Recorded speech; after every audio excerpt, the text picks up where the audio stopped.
शौहर को कत्ल करके टुकड़े करने का केस, उस वक्त मुलजिमा के अलावा घर पर और कौन था?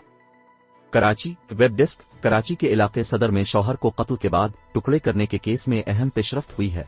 अदालत ने मुलजिमा रुबाब के जिस्मानी रिमांड में 2 दिन की तौसी कर दी है। तफसीलात के मुताबिक मुलजिमा रुबाब को अदालत में पेश किया गया और जिस्मानी रिमांड में तौसी की इस्तदा की गई। अदालत ने मजीद 2 दिन की तौसी का हुक्म जारी कर दिया।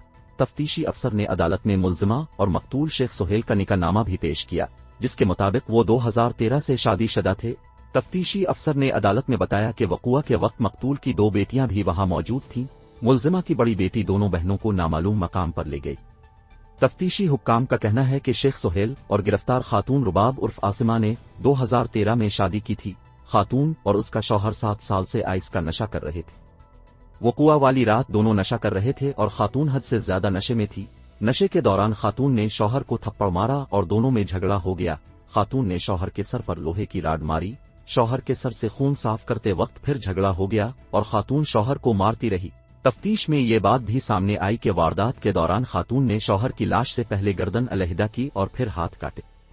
तफ्तीशी हुक्काम का कहना है कि मकतूल के हाथ खिड़की से बाहर फेंकते हुए गिली के चौकीदार ने खातून को देखा, जिस पर खातून नीचे आई और दोनों कटे हुए हाथ उठाकर साथ ले गए। पुलिस के तफ्तीशी हुक्काम का बताना है कि खातून ने इस हद तक नशा कर रखा था कि वो गिरफ्तारी के 2 रोज बाद तक नशे में थी।